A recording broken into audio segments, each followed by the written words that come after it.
Então, hoje a gente vai dar continuidade, à nossa série. Chegamos no capítulo 6 da primeira carta aos Coríntios. Quem já quiser deixar o texto aberto, tá, para ir acompanhando, podem já ir fazendo. E só para a gente relembrar, na semana passada, o Tiago falou aqui sobre a exortação de Paulo àquela igreja, devido a um caso de moralidade que estava acontecendo lá. Paulo estava cobrando um certo posicionamento daquela comunidade para que pudesse julgar aquela causa.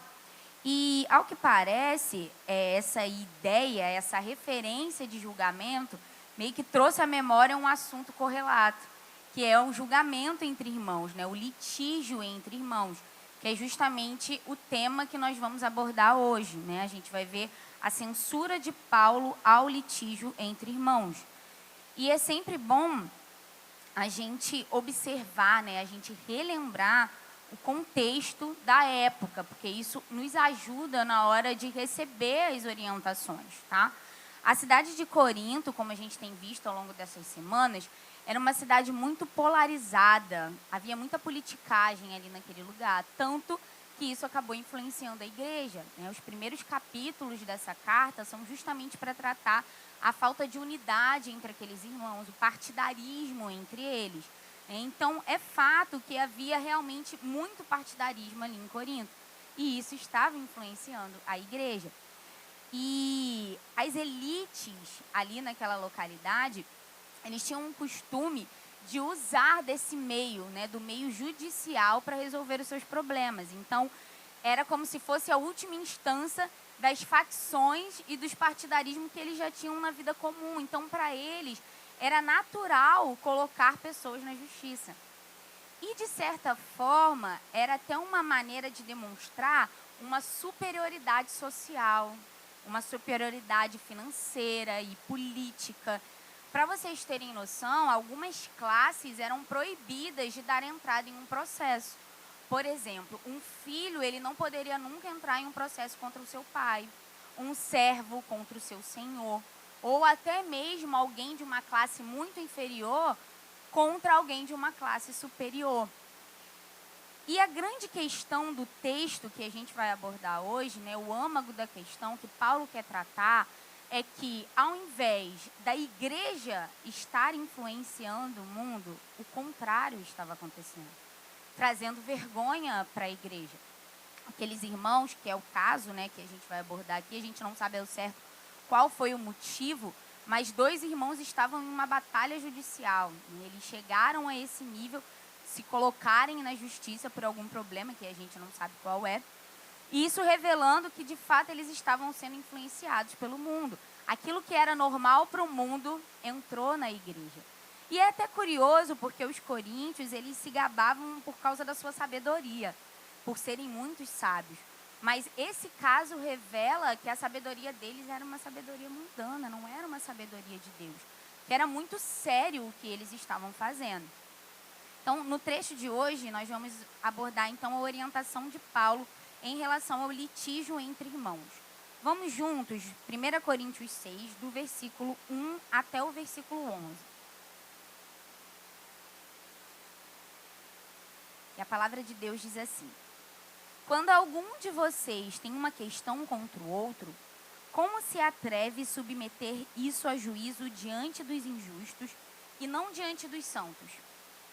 Ou vocês não sabem que os santos hão de julgar o mundo? Ora, se o mundo deverá ser julgado por vocês, será que vocês não são competentes para julgar as coisas mínimas? Por acaso vocês não sabem que havemos de julgar os próprios anjos? Quanto mais as coisas desta vida. Portanto, quando precisam julgar negócios terrenos, por que vocês constituem como juízes aqueles que não têm nenhuma aceitação na igreja? Digo isso para a vergonha de vocês. Será que não existe nem ao menos um sábio entre vocês que possa julgar entre seus irmãos? Mas um irmão vai a juízo contra outro, e isto diante de não crentes. O simples fato de moverem ações uns contra os outros já é completa derrota para vocês. Por que não preferem sofrer a injustiça? Por que não preferem ficar com o prejuízo? mas vocês mesmos cometem injustiça e causam prejuízo, e isto aos próprios irmãos. Ou vocês não sabem que os injustos não herdarão o reino de Deus? Não se enganem, nem imorais, nem idólatras, nem adúlteros, nem afeminados, nem homossexuais, nem ladrões, nem avarentos, nem bêbados, nem maldizentes, nem roubadores herdarão o reino de Deus. Alguns de vocês eram assim, mas vocês foram lavados, foram santificados, foram justificados no nome do Senhor Jesus Cristo e no Espírito do nosso Deus. A primeira coisa que a gente precisa trabalhar, que vai ser a base de tudo que a gente vai falar hoje, é: nós teremos conflitos. Eu acho que isso ajuda nos nossos relacionamentos, né? Tem muita gente que entra para uma comunidade de fé esperando que vai encontrar nesse lugar pessoas perfeitas. Ela entra com a expectativa de não ter problema, de não ter conflito. Mas a realidade é que nós somos uma grande família, mas uma grande família de pecadores. Talvez depois do seu ambiente familiar, a igreja vai ser o lugar onde você mais terá conflitos, onde você mais terá problemas. Então, a gente precisa ter isso como base. Os problemas, os conflitos, eles vão acontecer. A grande questão é como nós vamos lidar com eles. E era tão certo que isso iria acontecer que o próprio Jesus deixou uma orientação lá em Mateus 18 para quando isso acontecesse.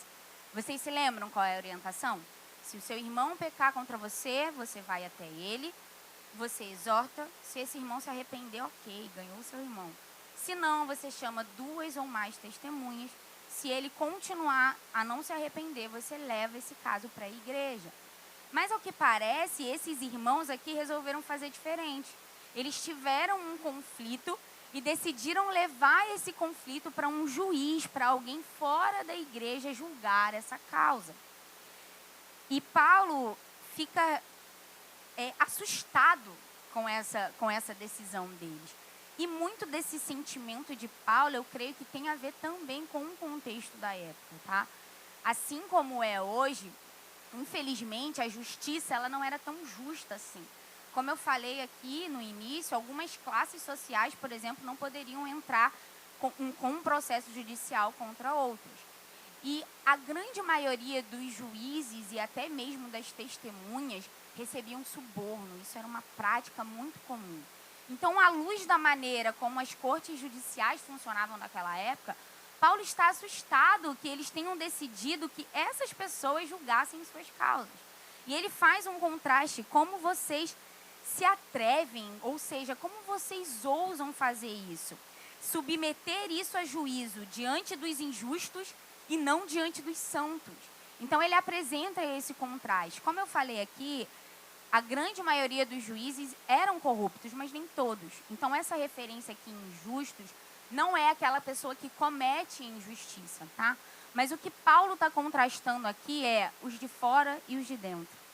Os injustos aqui, no caso, tem mais a ver com a condição espiritual daquelas pessoas, uma condição espiritual não redimida. Ou seja, eles não são justificados, eles não são justos, em contraste com a igreja, com os santos, que foram aqueles que foram alcançados pela graça do Senhor, tá?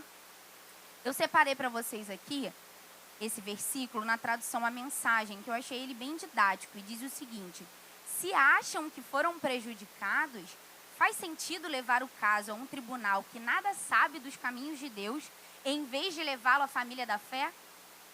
Realmente não faz sentido nenhum, né? Versículo 2, Paulo continua: ou vocês não sabem que os santos hão de julgar o mundo? Ora, se o mundo deverá ser julgado por vocês, será que vocês não são competentes para julgar as coisas mínimas? E ele começa com essa expressão, vocês não sabem. Se vocês tiverem curiosidade de olhar, no capítulo 6, ele usa essa expressão 6 vezes.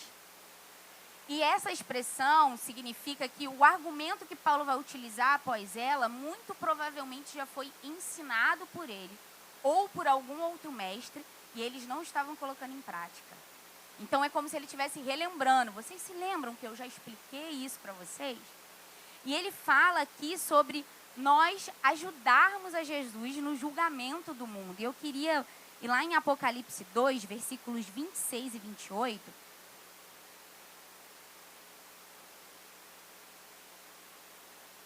Que diz o seguinte: ao vencedor que guardar até o fim as minhas obras, eu lhe darei autoridade sobre as nações, e com cetro de ferro as governará, e as reduzirá a pedaços como se fossem objetos de barro, assim como também eu recebi a autoridade de meu Pai. Então, reinar com Cristo envolve autoridade e poder para julgar. Então, o entendimento de Paulo, a conclusão que ele chega é a seguinte: para mim não faz sentido. Se nós, os cristãos, iremos ajudar Jesus a julgar o mundo lá no milênio, como que hoje nós não teremos competência para julgar coisas mínimas, coisas pequenas? E essa palavra nos ajuda a entender aquilo que Paulo está querendo trazer aqui. Coisas mínimas, ou seja, coisas triviais, coisas menores, coisas pequenas. E eu até anotei que não existe ninguém mais preparado do que nós. Porque nós somos o povo que recebeu a graça de Deus, a sabedoria de Deus, os dons de Deus e o próprio Espírito de Deus. Não existe ninguém fora da igreja que seja tão preparado quanto o seu povo. Ainda mais para julgar coisas pequenas. E essa expressão aqui, coisas mínimas, nos revela que esse povo estava mais preocupado com essa era do que com a era vindoura. Eles estavam preocupados com os seus direitos, com os seus bens, com o dinheiro. Então, os olhos deles estavam aqui e não naquilo que estava por vir.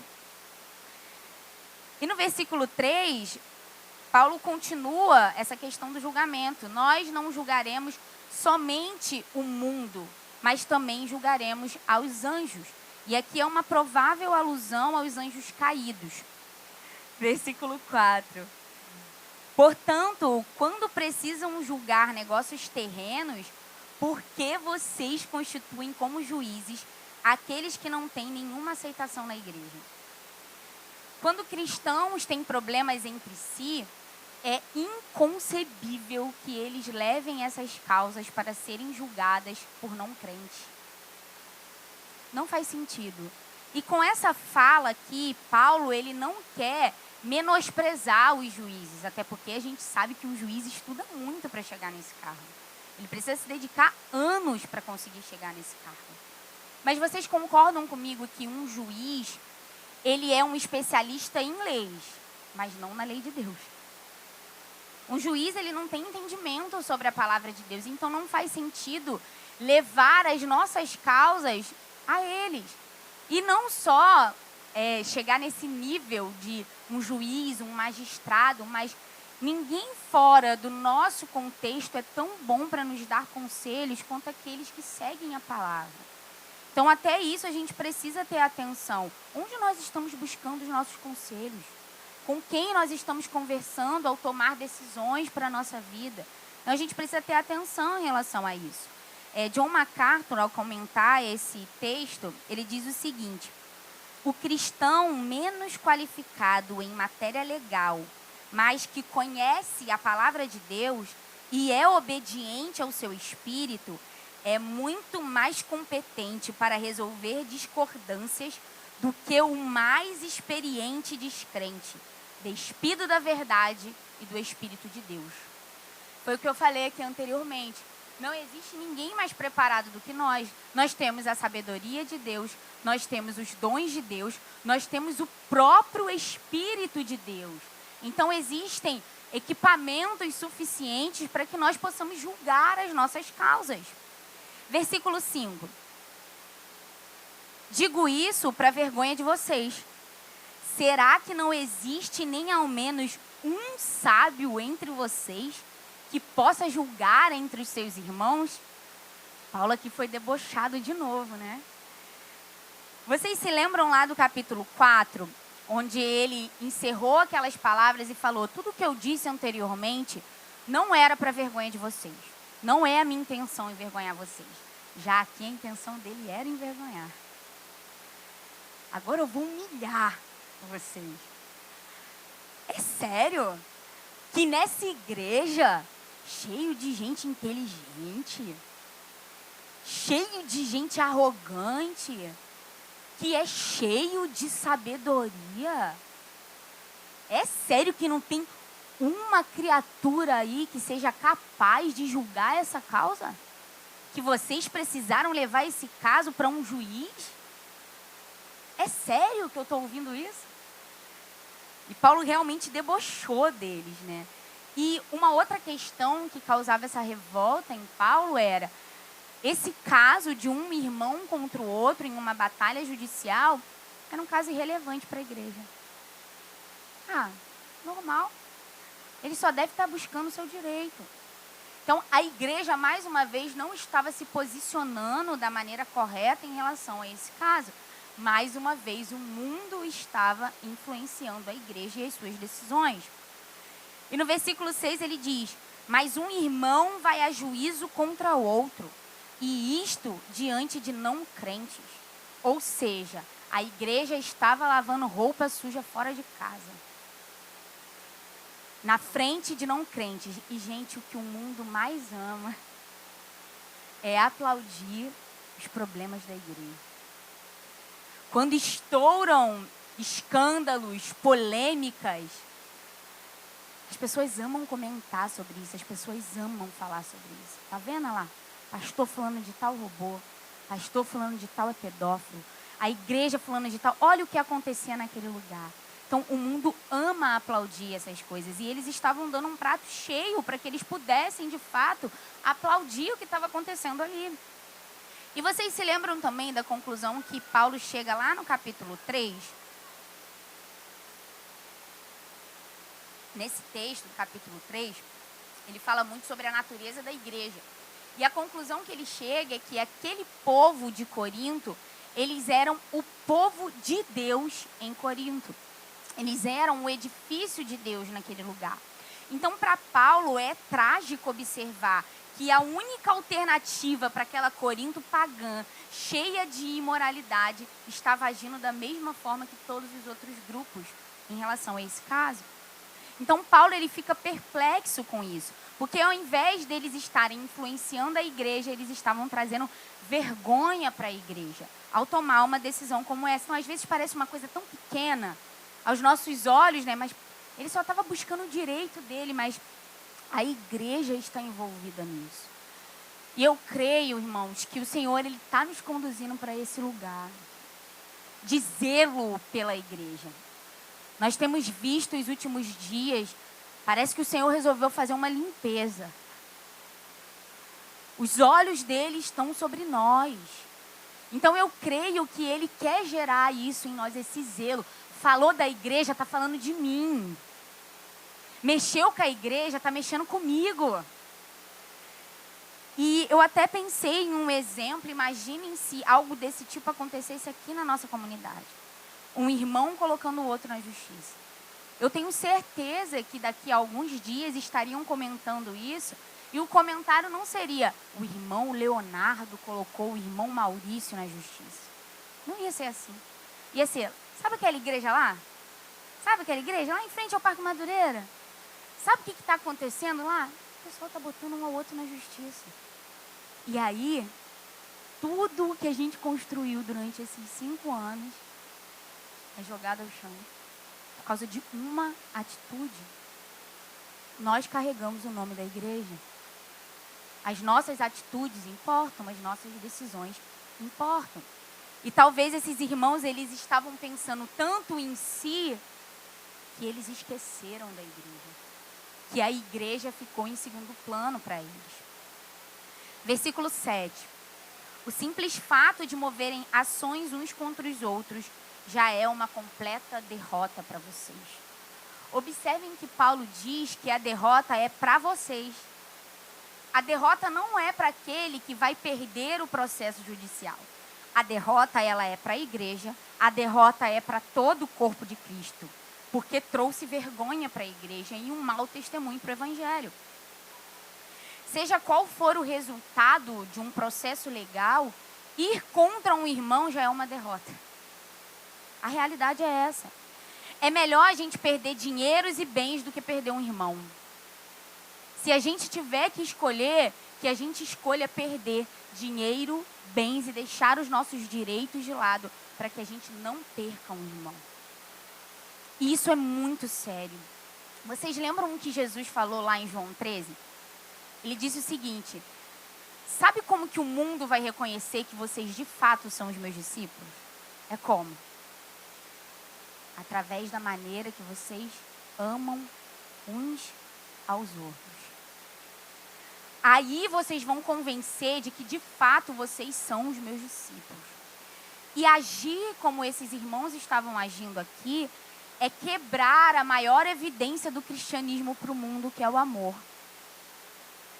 Se vocês não se amam entre si, são os seus irmãos, vocês confessam a mesma fé, vocês estão juntos congregando em uma mesma comunidade, e vocês têm coragem de fazer isso um com o outro, que dirá comigo? Tô fora. É assim que o mundo vai entender uma atitude como essa. E Paulo então lança no versículo 7 2 pedradas. Ele faz as seguintes perguntas: por que não preferem sofrer a injustiça? Por que não preferem ficar com o prejuízo? Irmãos, de todo o texto, essa segunda frase, ela ficou reverberando em mim durante essa semana. Por que não preferem ficar com o prejuízo? A maioria dos processos, eles são movidos por busca por direitos, busca por bens, busca por dinheiro. E com isso a gente acaba achando que de fato nós temos muitos direitos e estamos certos em buscar os nossos direitos. Mas a realidade é que o cristianismo nos ensina que nós fomos chamados para nos sacrificar uns pelos outros, para nos doar uns pelos outros. Nós fomos chamados para colocar o direito do outro acima do nosso direito. Então, uma atitude como essa é uma atitude totalmente antibíblica e anticristã. E a resposta para essa pergunta, por que não preferem ficar com o prejuízo, é muito simples. De maneira prática, sabe por que a gente tem problema com isso? Porque nós nos amamos mais do que amamos os outros. É simples. Nós nos amamos demais. Então, a gente tem dificuldade de perder. Isso é desde pequeno. E, infelizmente, a nossa cultura, principalmente aqui no Brasil, nos incentiva a isso. Nós temos muita dificuldade de perder. Por isso que o brasileiro é conhecido por dar um jeitinho. Porque ele não quer sair no prejuízo em nenhuma situação. E, além de a cultura nos influenciar, existe o nosso pecado. Gente, o meu filho, aí com 5 anos, uma criança ainda, ele me rouba nos jogos, porque ele não quer perder. Ele muda as regras, ele inventa várias histórias, porque ele não quer ser prejudicado. E eu tenho que sempre tratar isso nele. Filho, tá errado? Você não pode ganhar roubando. Aceita o prejuízo, aceita perder. Mas é difícil para a gente perder. Nós não fomos ensinados a isso. Desde criança, a gente é ensinado a não ser feito de bobo. Se você não foi criado por pais cristãos, provavelmente a primeira vez que você apanhou na escola, quando você chegou em casa, o que você ouviu foi o seguinte: revida. Apanhou, chega lá, bate também. Só estamos aqui que talvez deve ter ouvido, deu outra face, né? Que o pai dela era um crente de verdade. Mesmo assim ela batia, ó, pecado da irmã. Então, nós temos dificuldade de assumir o prejuízo. E aos olhos do mundo, uma vida de imitação de Cristo é uma vida levando prejuízo. E não deixa de ser verdade. Se você desejar de fato viver um cristianismo real, você vai abraçar o prejuízo mais vezes. Você vai perder mais do que os outros. Mas será que a gente está de fato preparado para isso? E eu apliquei essa pergunta para as nossas relações. Por que não preferem ficar com o prejuízo? Enquanto a base dos nossos relacionamentos for eu não quero ser prejudicado, nós não vamos crescer em amor, em serviço, em unidade, em entrega. Porque nós vamos colocar limites. Enquanto eu estou sendo beneficiado, eu me entrego, eu me desenvolvo, eu amo, eu sirvo. A partir do momento em que eu estou sendo prejudicado, eu paro. Esse negócio já não está mais legal para mim. Mas a gente precisa aprender a perder. E eu queria compartilhar com vocês alguns exemplos. Eu espero que ninguém fique ofendido com o que eu vou falar aqui agora. Mas para vocês observarem o quanto isso ainda é sutil nas nossas vidas. O quanto nós temos dificuldade de perder, dificuldade de nos doar. E às vezes a gente pode estar aqui sentado domingo após domingo, mas a nossa mente ainda tem uma influência da nossa criação, da cultura, daquilo que nos foi ensinado antes de conhecer a Cristo. Muitas vezes as pessoas questionam, nossa, a gente precisa de mais resenha, a gente precisa estar mais junto. Mas espera-se que essa resenha seja na casa do pastor. Por quê? Se for na casa dele, quem limpa a casa antes e depois é Abel. Se quebrar alguma coisa na casa, quem vai ficar com prejuízo é eles.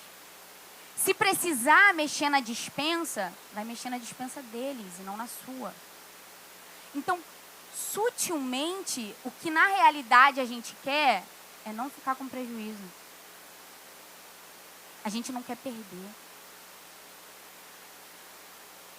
A gente tem um costume aqui de fazer listas, né, para doação nos nossos almoços. Sempre rola uma lista aí abençoada. E eu queria que você, nesse momento, se sondasse. Quando essa lista chega até você, como você reage a ela? Será que você está sendo influenciado e quando você coloca o seu nome ali, você pensa, eu não vou ser prejudicado. Eu vou escolher aquilo que é o mais fácil e o mais barato. Aquilo que eu preciso perder, bem pouquinho, é isso que eu vou fazer. Ou até mesmo um jovem solteiro, ao arrecadar, né, ao ofertar, por exemplo, para o nosso almoço, hoje a gente vai aqui, vai fazer um churrasco, essa pessoa pode parar e pensar, poxa, mas eu sou uma única pessoa, minha família é um, e eu estou dando X, e a família do irmão é ele, a esposa e mais 3 filhos. E eles estão dando X também? Não, estou sendo prejudicada. Isso é injusto. O mundo pensa assim, nós não. O Senhor precisa nos ensinar a aceitar, a abraçar o prejuízo. A nossa briga aqui tem que ser para quem vai perder mais, quem vai se doar mais, quem vai se entregar mais. A nossa luta aqui tem que ser para isso. E eu anotei aqui que é impressionante. Se você hoje, após essa palavra, decidir, cara, agora eu vou mudar. A partir de hoje eu vou crescer nisso, eu vou crescer em amor, eu vou crescer em serviço, eu vou crescer em generosidade, eu vou colocar os interesses dos meus irmãos acima dos meus interesses. Eu posso te garantir que o teu egoísmo e o teu amor próprio vão lutar contra essa tua decisão até o fim. E em todos os momentos que você pensar em se doar mais, vai vir aquele sentimento assim, eu estou sendo prejudicado. Será? Eu até anotei, para quem joga Uno, é um sentimento muito parecido quando você toma aquela quarta mais 4. Sabe? Você não sabe nem o que fazer com aquilo dali. Cara, eu fui prejudicado.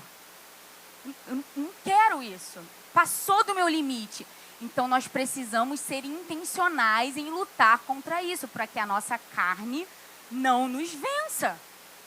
Porque ela vai lutar contra você. Depois não diga que eu não te avisei. E, irmãos, é impressionante o quanto que Deus, ele é didático. É raro, mas acontece sempre, da gente que vai pregar aqui, ser testado naquilo que a gente vai falar. E nessa semana aconteceu isso comigo. como eu falei, essa frase, ela me marcou muito. Muito. Eu vi um pecado em mim que precisa ser tratado. E eu comecei a meditar sobre isso. Eu fiquei a semana inteira meditando sobre essa frase, sobre os nossos relacionamentos, sobre tudo. Eu estava no mercado essa semana, né? Estava na fila. Chegou um senhor até a mim, um velhinho, mais ou menos uns 60 e poucos anos. E ele veio: minha filha, será que você pode... Não, ele era bem velhinho. Ele não era igual o Jorginho.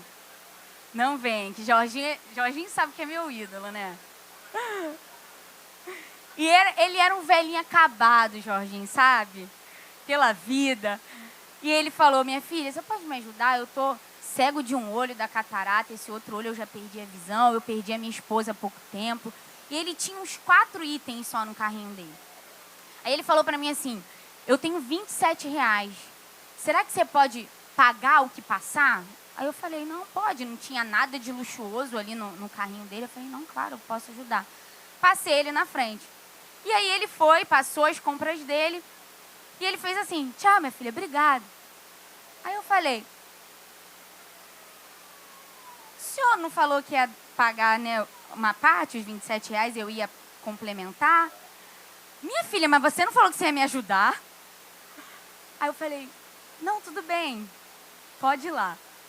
E aí eu passei as minhas compras e desci com o carrinho ali na rampa e eu já bolada. Falei: tomei um mais 4, mano. Tomei um mais 4. E eu não fiquei chateada por passar a compra toda dele, porque, gente, foi um valor que, graças a Deus, eu posso ajudar, eu posso pagar. Mas eu senti que ele me fez de boba. Eu senti que ele estava me usando. Eu senti que eu fui prejudicada.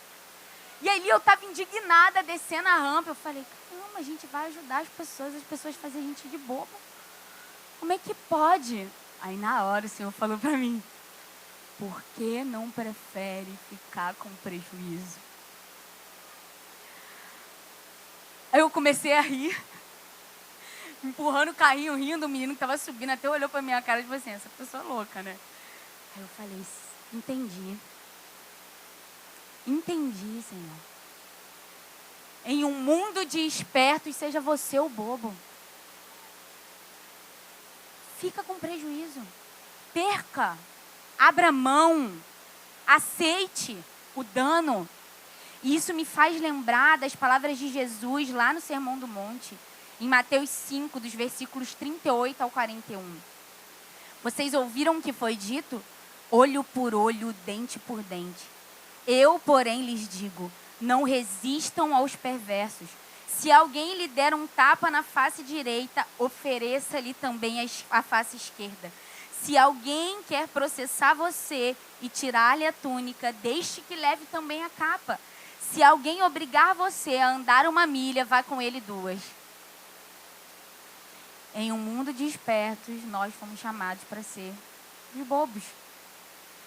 E o quanto antes a gente aceitar isso, as coisas ficam mais fáceis. Versículo 8. Mas vocês mesmos cometem injustiça e causam prejuízo, e isso aos próprios irmãos. Além de não sofrer a injustiça, aqueles irmãos causariam danos. Por quê? Vocês bem sabem que uma causa judicial sempre existe um vencedor e um perdedor. E o perdedor precisa reparar os danos financeiramente falando. Então, o que Paulo está dizendo aqui é: o seu irmão talvez nem tenha condição, ele vai ter que pagar você, ressarcir você por causa disso. Então, você está gerando prejuízos, né? Você está gerando danos. Versículo 9. Paulo, então, ele vai concluir essa exortação com um forte argumento. Ele diz: ou vocês não sabem que os injustos não herdarão o reino de Deus? Tudo isso que eu falei anteriormente é uma prática de injustiça. Se vocês continuarem nessa prática, vocês não herdarão o reino de Deus. E eu queria definir aqui o que é reino de Deus, nas palavras também de John MacArthur. Ele diz o seguinte: o reino é a esfera espiritual de salvação, na qual Deus governa como rei sobre todos os que pertencem a ele pela fé. Todos os cristãos estão nesse reino espiritual, mas continuam esperando para entrar no pleno gozo dessa herança no tempo em que está por vir. Então aqui, Paulo, ele alerta esses irmãos contra o grande perigo que eles estavam correndo. É o que eu falei aqui, a maneira como nós vivemos importa. Então, essas práticas, elas referem-se a pessoas que não vão entrar no reino. Essas são práticas para aqueles que são ímpios, para aqueles que não conhecem a Jesus. E Paulo continua, não se enganem, nem imorais, nem idólatras, nem adúlteros, nem afeminados, nem homossexuais, nem ladrões, nem avarentos, nem bêbados, nem maldizentes, nem roubadores herdarão o reino de Deus. Então, ele aumenta essa lista de pecado. E mais uma vez ele usa essa expressão, não se enganem. Por quê? Nós facilmente nos enganamos. A gente teve uma pregação aqui falando sobre isso. Nós somos os reis e as rainhas do auto-engano. É muito fácil para nós justificar o nosso pecado. A gente sempre coloca a culpa no outro irmão. O meu erro é porque ele agiu assim. Então, nós facilmente nos enganamos. E muitas vezes nós nos envolvemos com o mundo de tal forma que coisas que para as escrituras são descritas como pecado, a gente acaba achando normal. A gente normaliza. E às vezes você cai numa prática dessa e vem aquele sentimento, mas foi só uma vez. Mas isso, poxa, isso aí todo mundo faz. É o auto-engano. Nós fomos chamados para viver vidas santas. Se somos santos, nós não devemos viver como os ímpios. Então, a gente precisa tomar cuidado com esse auto-engano, com essa defesa que nós mesmos fazemos de nós. E ele fala, não se enganem. Então, estejam atentos a isso. E se a gente lembrar, é importante a gente falar isso em relação às obras, né? Como eu falei, as nossas atitudes, elas importam, as nossas obras importam. Mas nós não cremos que somos salvos por obras. Tá? Nós somos salvos pela graça. Mas as nossas obras, elas revelam se de fato nós fomos alcançados pela graça. Spurgeon dizia, que a graça que não me muda, ela não me salva. Então, a gente precisa ter atenção com a maneira como nós estamos vivendo. O fato de nós estarmos eternamente seguros na nossa salvação não nos pode trazer uma segurança hoje de que a gente pode viver do jeito que a gente quer. Porque isso é graça barata. Isso não é evangelho, isso não é cristianismo. Vamos então analisar essa lista apresentada por Paulo. Primeira coisa que tem muito crente que lê essa lista assim desse jeito, tá, gente? Nem adúlteros, nem homossexuais, nem adúlteros, nem homossexuais, nem adúlteros, nem homossexuais, nem adúlteros e nem homossexuais herdarão o reino de Deus. Tem muito crente que acha que os únicos 2 pecados que a Bíblia trata é o adultério e a homossexualidade. Mas aqui a gente vai ver que o buraco é muito mais embaixo. E talvez esses nomes bonitos aqui, a gente olha e a gente fala, não, isso aí eu não sou não. Isso aqui eu não caio não. Mas quando eu explicar para você, eu espero que o Espírito Santo te convença que a gente pode estar sujeito a isso aqui sim. E a gente pode cair nessas coisas sim. E outra coisa que eu queria falar, um crente genuíno pode cair em pecados como esse. Tá? Como eu falei anteriormente, nós ainda não somos perfeitos.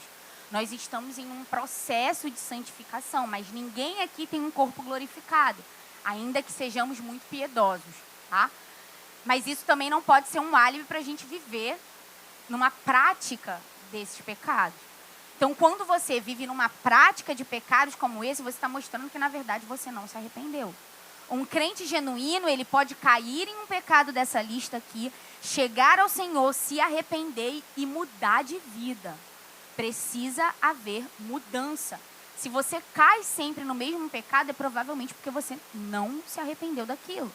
E aí a gente precisa tomar cuidado e ligar realmente um alerta, tá? Então, vamos lá para a nossa lista. O primeiro pecado que ele fala é os imorais, né? E esses são aqueles que praticam imoralidade sexual. E culturalmente ali, também em Corinto, era muito comum eles incentivarem a imoralidade. Era algo que, quase que uma superioridade, né, espiritual. Então, havia esse incentivo a esses tipos de prática. Gente, era muito comum homens casados terem várias amantes, visitarem prostíbulos. Era comum também um relacionamento homossexual, né? Vários pensadores gregos, até mesmo eu anotei aqui, Sócrates e Platão, como por exemplo, eles tinham práticas homossexuais. Então, isso era algo muito comum e muito enraizado ali na cultura daquele povo. E a igreja não pode se deixar influenciar por isso. O segundo item dessa lista são os idólatras. Os idólatras são aqueles que adoram falsos deuses. E aqui é que está o perigo. Calvino dizia que o nosso coração ele é uma fábrica de ídolos. Os evangélicos, eles gostam muito de apontar para os católicos e dizer: vocês estão errados, porque vocês adoram imagens. Mas muitas vezes a gente pode ter vários ídolos escondidos no nosso coração. Coisas muito boas. Coisas como a família, o dinheiro, o trabalho. Mas a gente se entrega tanto a essas coisas que elas destronam Jesus do trono do nosso coração e sentam naquele lugar e dominam a nossa vida. Então, a gente pode sim cair em idolatria. E ele vai falar aqui também sobre os adúlteros. Então, os adúlteros seriam pessoas casadas que se envolvem em atos sexuais fora do casamento. Mas aqui a gente não pode esquecer da orientação de Jesus. O que Jesus ele fala em relação ao adultério? Se você olhar para uma mulher com um olhar de cobiça, você já está em pecado. Você já está adulterando. Não é necessário que chegue às vias de fato para que seja considerado um adultério, né? À luz das Escrituras, à luz do Novo Testamento. Então, olhar fotos de pessoas, né, de mulheres e homens de biquíni, né, de sunguinha no Instagram, isso é pecado. Isso é pecado. A gente precisa fugir dessas coisas. E assim, não sendo puritano, eu creio que a gente precisa começar a falar dessas coisas com um pouco mais de liberdade, porque nós não podemos, a gente tem que parar de tentar esconder os nossos pecados. Qualquer um aqui pode ser tentado em áreas como essa. Somos homens, somos mulheres, qualquer um pode ser tentado nisso. Então a gente tem que ser mais esperto que o diabo. Se isso me tenta, o que eu faço? Ou eu desinstalo no Instagram, ou eu vou lá e tiro todas essas pessoas que sejam desse tipo. Eu não vou dar mole. Se eu tenho um problema com pornografia, eu vou ser a primeira pessoa a dormir na minha casa. Eu não vou esperar todo mundo ir para o quarto dormir para que eu fique sozinho ali, com o ambiente pronto para eu cair naquele pecado. Então a gente precisa estar vigilante em relação a essas coisas, tá? E aqui ele vai falar sobre os afeminados e sobre os homossexuais. Percebem que ele faz essa diferenciação. Essa palavra afeminados no grego é a palavra malakoi e significa suave. Então aqui era uma referência ao parceiro passivo da relação homossexual.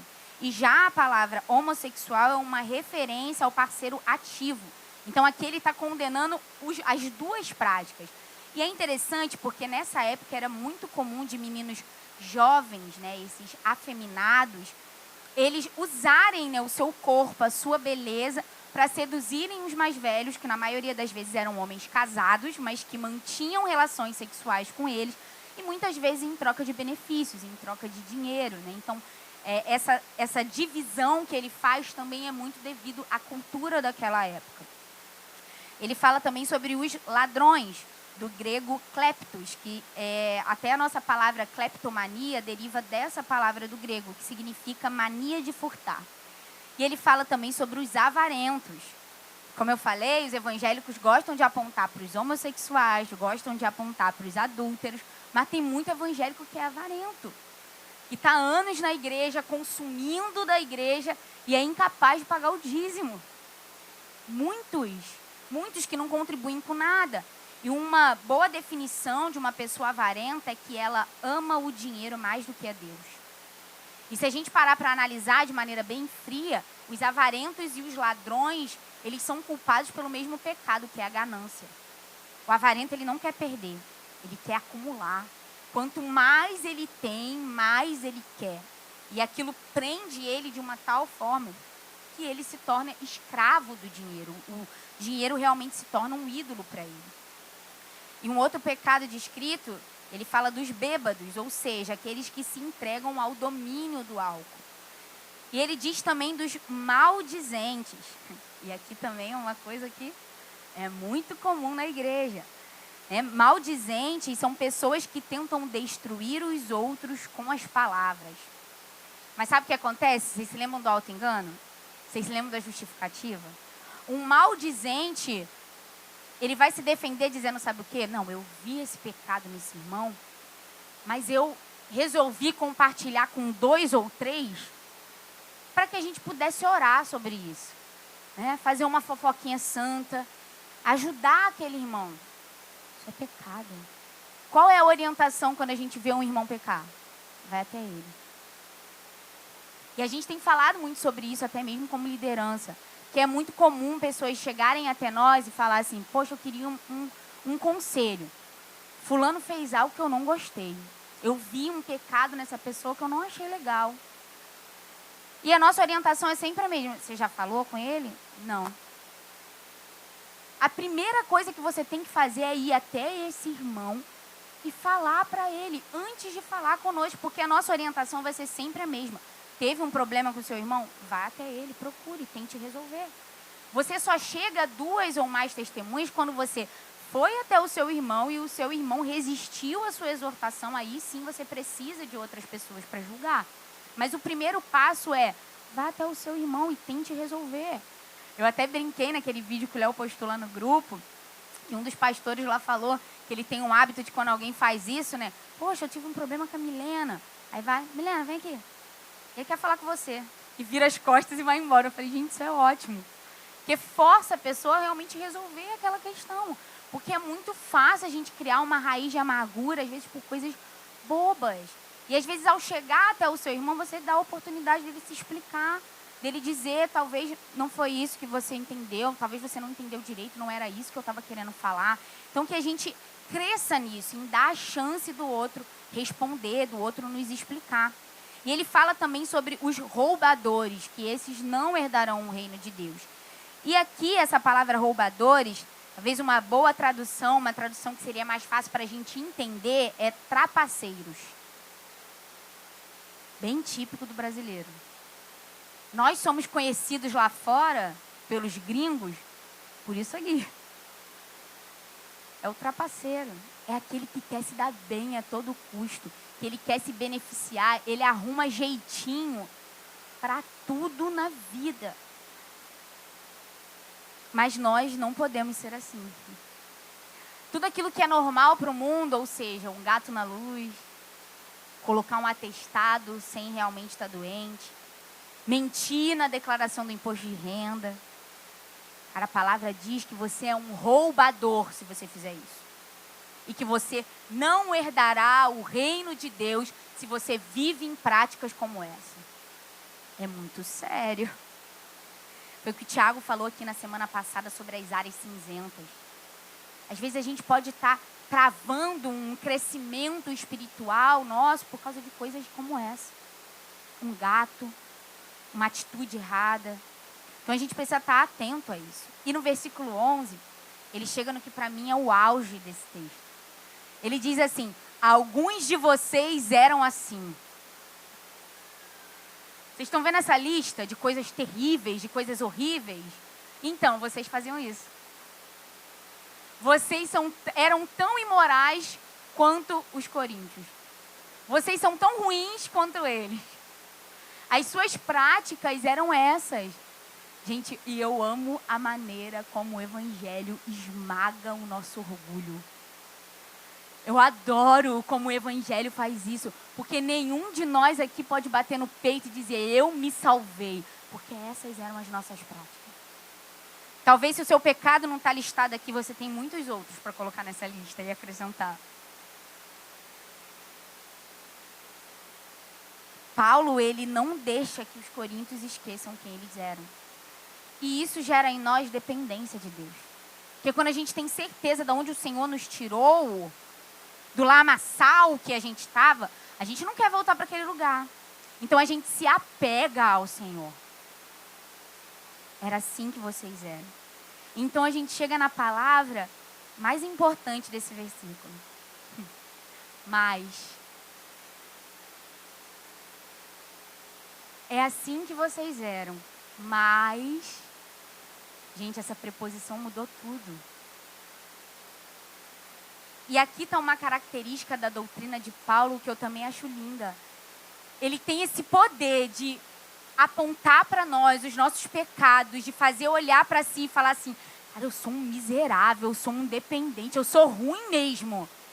Mas ao mesmo tempo ele é um teólogo da graça. Paulo tem o dom de nos mostrar um problema e também de apontar o resultado, um caminho. E ele faz isso sempre muito bem.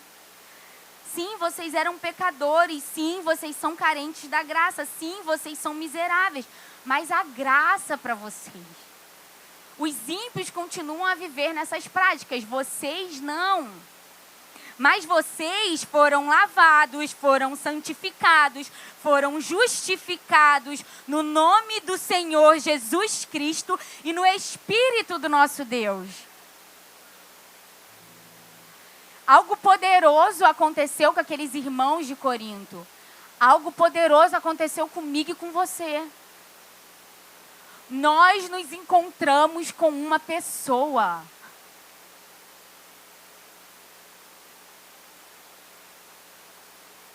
Vocês não estão entendendo, não. Vocês não estão entendendo. Vocês eram assim, roubadores, mentirosos, imorais, adúlteros. Vocês estavam na lama. Mas vocês se encontraram com uma pessoa. E esse encontro mudou tudo. Esse encontro mudou a sua vida.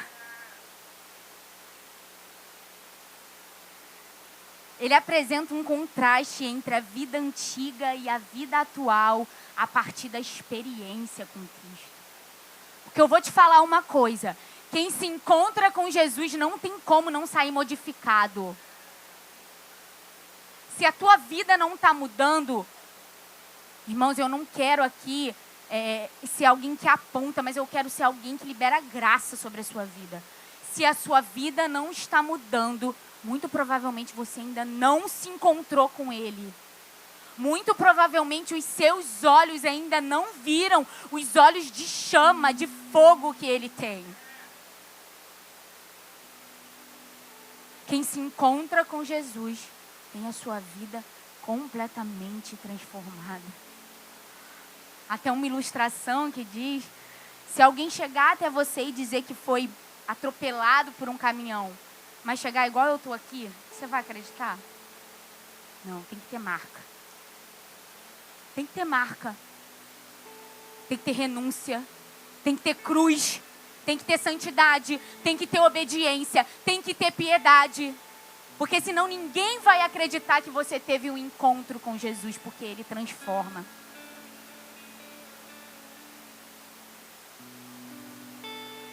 Vocês foram lavados, ou seja, lavados dos seus pecados. É uma limpeza completa. Eu e você não somos mais escravos do pecado. Vocês foram santificados, ou seja, é um processo de santificação do Espírito Santo. Nós temos um auxiliador. Alguém que nos garante que nós seremos sim santificados. Nós estamos em um trabalho de mãos dadas com o Espírito Santo. Você faz sua parte e Ele faz a dele. E você pode confiar. Vocês foram justificados. E aqui é uma referência do nosso novo estado diante de Deus. Nós podemos nos achegar a Deus, porque agora quando Ele olha para nós, Ele vê o sangue de Jesus sobre nós.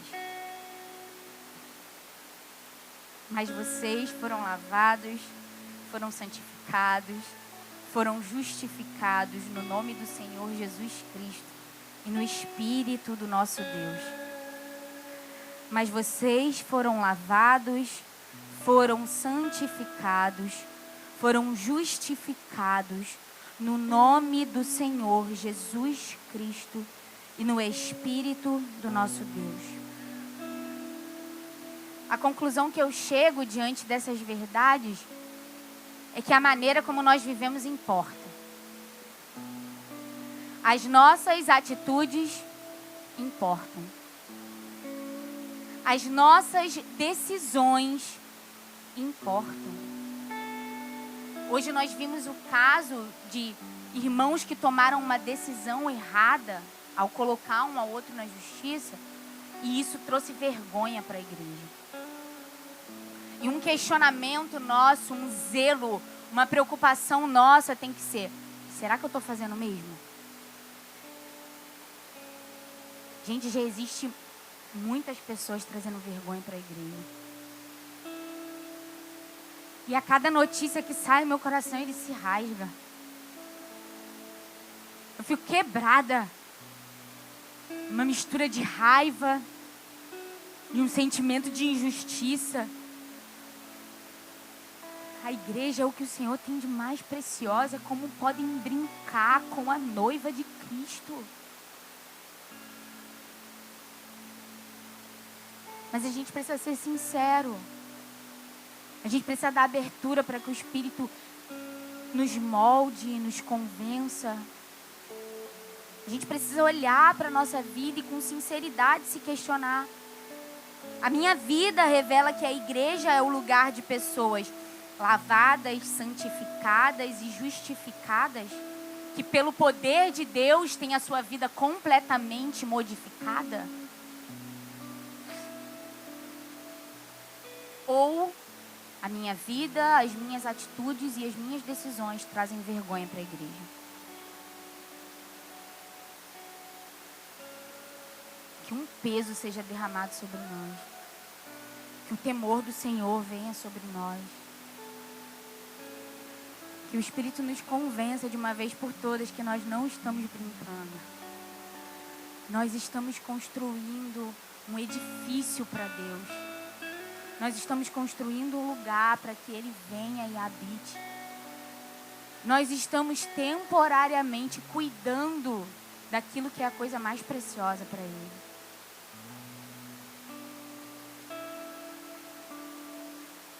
Que o Senhor gere em nós, irmãos, obediência, santidade, piedade, entrega.